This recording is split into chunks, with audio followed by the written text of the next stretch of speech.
everyone. This is Dr. Anjali Kumar from Maitri. Maitri is a space where we talk anything and everything about women's health.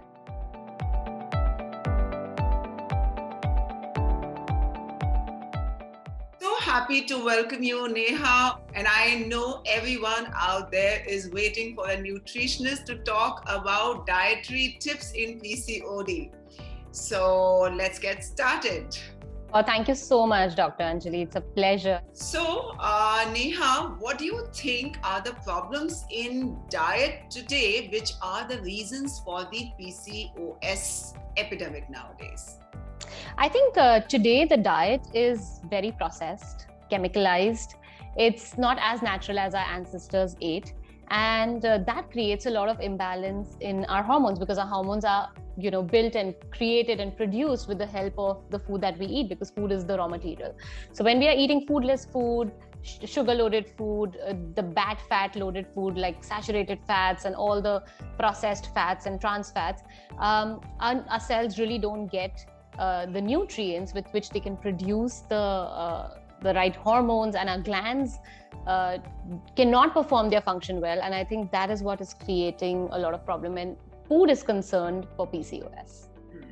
So I always tell this to my patients that we are no longer eating the food which nature intended and wanted us to eat. Absolutely. Yes. So there has been a lot of talk about the gluten, so much so that now it has led to formation of a gluten industry totally. Yes. So what's your take on this gluten business? So a lot of people ask me, Neha, why today the gluten is causing a problem when our ancestors ate it wasn't a problem. Our grandmother grew up on it, and we grew up on it, and why suddenly we're seeing this problem? So I would just like to say one thing about this is the gluten that we ate years back is not the gluten we get today.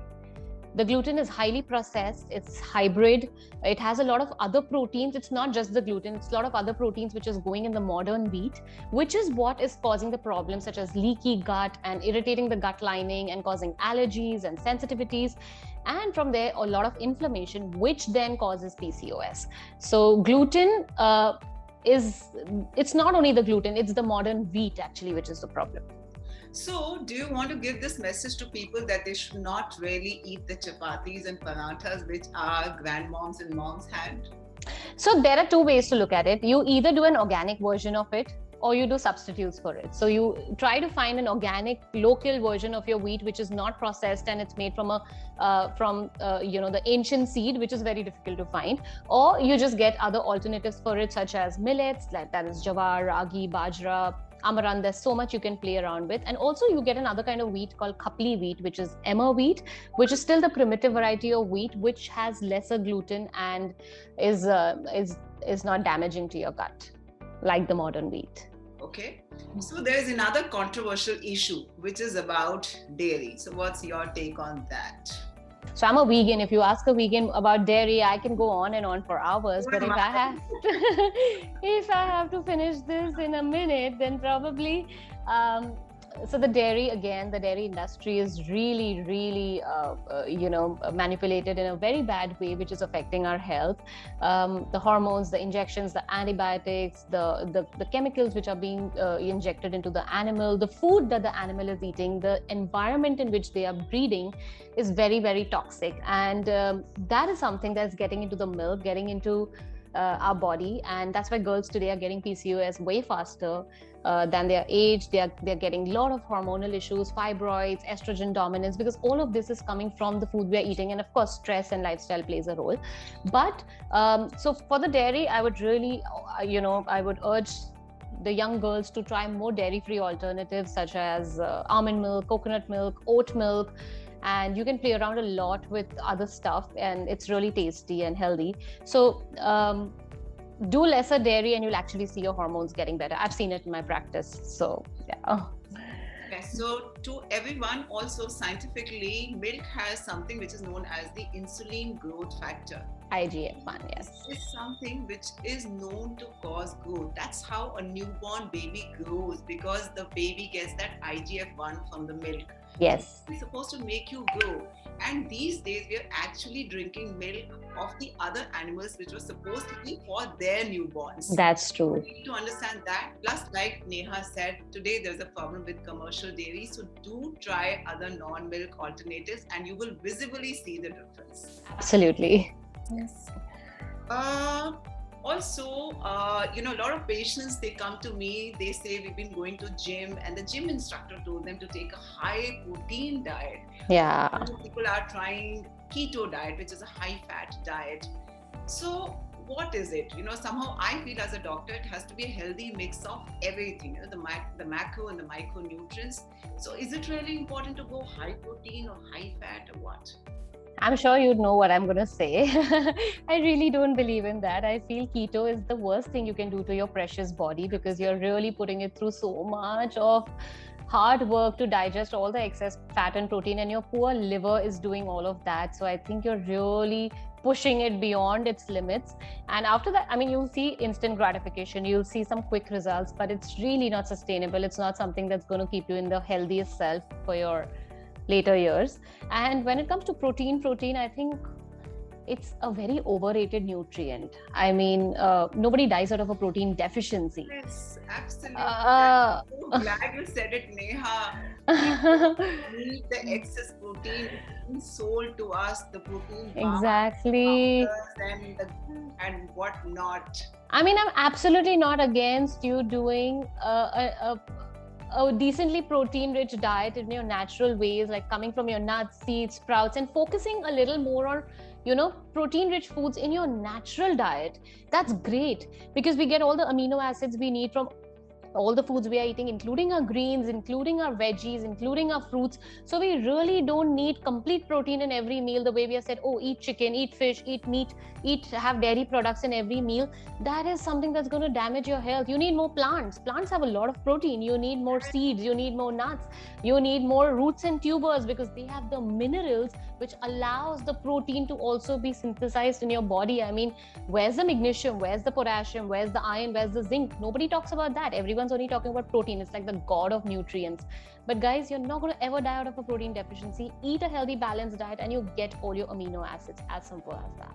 And I want you to tell everyone that even with a vegetarian or even a vegan diet, you can get absolutely great proteins. Even absolutely. Has got proteins. Even chawal has got proteins. Exactly. Every food has amino acids. Every food has your amino acids. It's the body's job to collect the right amino acids and make chains out of it. You don't have to do that. You don't have to think about that.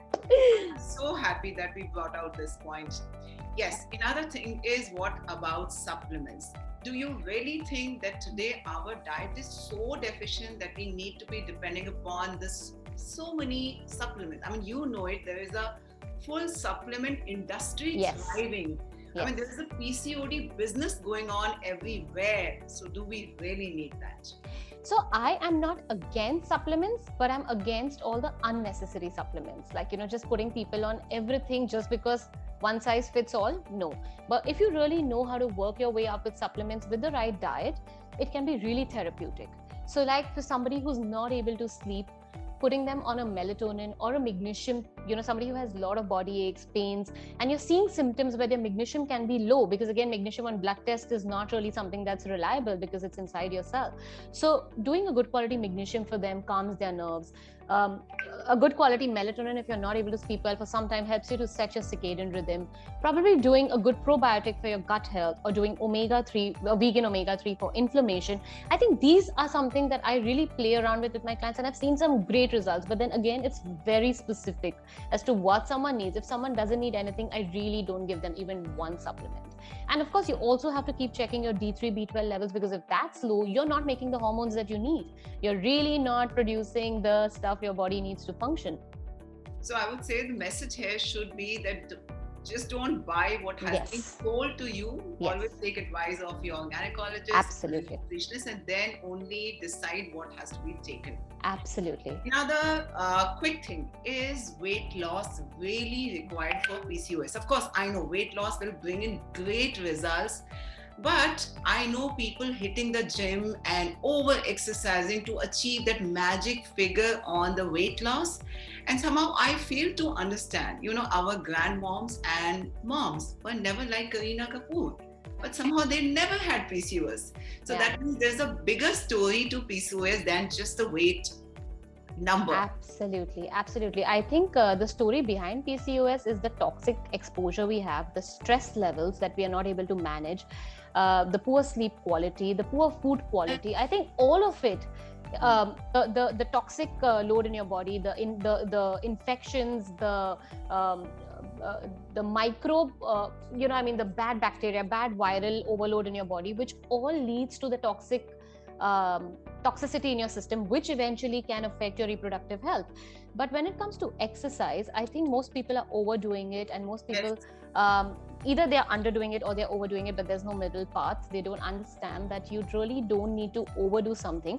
You need to move in a very conscious manner. You need to have conscious movement. You need to make sure that you're moving in your normal day-to-day life, in your kitchen, around your house, taking up the stairs. That is the movement your body needs the most, because that's what our ancestors did. That's what our grandmothers and mothers did. They didn't do a 1 hour gym. There was no gym concepts before 15 years. I mean, it's just last decade where we've seen this growth. It's really not before that. So I really think you can definitely get into a gym or do your workout at home. I mean, now everyone knows how to work out at home. So do your 1 hour or 40 minutes. I don't even think you need 1 hour. A 30 to 40 minute good low impact HIIT moderate session is good enough for you, along with a consciously active lifestyle. You will get your results. Your body will take care of it. And when we talk about weight, I think weight is a byproduct. Weight loss is a byproduct of a proper, consistent action towards your goals. So just moving well, eating right, sleeping well, managing your stress, and just taking care of yourself will get you to lose weight, because it takes care of the inflammation, it takes care of the insulin resistance, which is the root cause of your PCOS. So if you are just focusing on your action, we say, right, karam kar phal ki ichha mat kar. So if you actually focus on the action and not on, how much weight will I lose, you'll actually lose more than what you're intending to. But if you keep focusing on that result, you'll never get it. So I think it's just a byproduct. And obviously when you're losing weight, you're improving your insulin resistance. So it's like a hand in glove kind of effect. You're doing this, you're getting this beautiful effect, and that effect is giving you a better result. So it's just, you have to keep doing, is what I believe. Exercise not just for the magic number on the scale, yes, because you want to have a healthy and a happy body. Exactly. So thank you, Neha, for this wonderful session. I know we have a lot to talk on, and I know people would be actually wanting us to talk more and more. But yes, we now have Neha on our panel. We will organize many more such sessions with her. So thank you, Neha. Thank you, Dr. Anjali. It was a pleasure.